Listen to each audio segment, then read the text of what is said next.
Eh bien bonjour tout le monde, moi c'est Nico, bienvenue dans cette nouvelle vidéo. Aujourd'hui on va voir ensemble comment aligner plusieurs photos prises indépendamment l'une de l'autre sur Photoshop afin de créer un panorama. Allez, c'est parti. Voilà, donc nous voici donc sur l'ordi maintenant. Dans ce fichier là j'ai mes 5 photos avec lesquelles je crée mon panorama. Alors je vais commencer par ouvrir la première photo, je fais clic droit, ouvrir avec Photoshop et je fais la même chose pour les 5 photos. Voilà, donc là j'ai mes 5 photos qui sont ouvertes. Vous pouvez voir en haut 1, 2, 3, 4, 5. Je vais sur ma première photo, je fais fichier, automatisation et photo merge. Là une petite fenêtre apparaît, je vais cliquer sur ajouter les fichiers ouverts, ça va ajouter les fichiers que j'ai ouverts un par un en haut. Je vais faire correction du vignettage et correction de la déformation géométrique. Je clique sur OK. Donc là Photoshop en fait va travailler tout seul et va aligner toutes les photos afin de créer mon panorama. Ce processus peut prendre un petit peu de temps selon la capacité de votre ordinateur, c'est pourquoi je vous invite à vous abonner à ma chaîne. Vous cliquez juste ici en bas et vous êtes abonné pour suivre mes prochaines aventures sur YouTube. Voilà, donc vous pouvez voir que Photoshop a aligné tous les calques.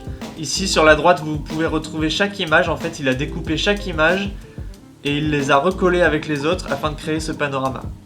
Donc là on a quand même un résultat quand même assez satisfaisant. Alors on constate quand même que tout autour de l'image il y a des zones vides. Alors pour les remplir, il n'y a rien de plus simple, je sélectionne tous mes calques ici, je fais clic droit, fusionner les calques pour qu'il n'y ait plus qu'un seul calque ici qui apparaisse. Ensuite je vais dans mon outil baguette magique à gauche. Si vous ne l'avez pas, vous faites clic droit et vous faites outil baguette magique. Vous cliquez dans la zone vide pour sélectionner toute cette zone vide. Ensuite, dans cette fenêtre en haut, vous laissez une tolérance de 10.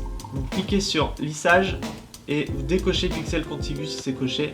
Ensuite, je fais sélection, modifier et dilater. Donc je dilate ma sélection d'environ 15 pixels.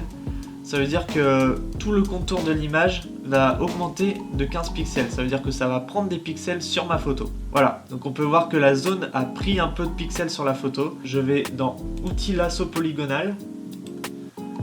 Je clique droit sur la zone vide. Je clique sur remplir. Là dans cette fenêtre, vous cliquez ici remplir avec contenu pris en compte. Mode normal, opacité 100%. Je clique sur OK. Et là en fait ce que Photoshop va faire, c'est que je lui ai demandé de prendre des pixels tout autour de l'image et basé sur ça, il va recréer des pixels dans les zones vides. Voilà. Donc là mon panorama est quasiment fini. Je fais CTRL D pour désélectionner pour voir un peu ce qui se passe, s'il y a des zones qui sont moins bien que d'autres ou quoi. Là à gauche je remarque qu'il y a un petit triangle de sable, donc je vais zoomer dessus. Voilà. Je détourne très grossièrement et même principe, je fais remplir contenu pris en compte. OK, je dézoome pour voir si mon image correspond et voilà, c'est quasiment fini. Donc maintenant il me reste plus qu'à exporter mon image,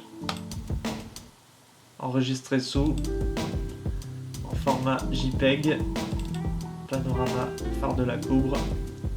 Je le renomme comme je veux, j'appuie sur enregistrer, option maximum.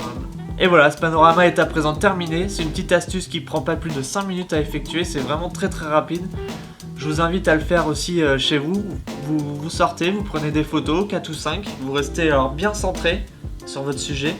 Vous prenez 2 photos à gauche, une au centre, 2 à droite. Et vous faites attention à ce que les images se superposent. Et une fois arrivé sur Photoshop, vous lui dites ok, je veux superposer toutes ces images mais faire qu'une seule photo. Et voilà, ça prend pas plus de 2 ou 3 minutes.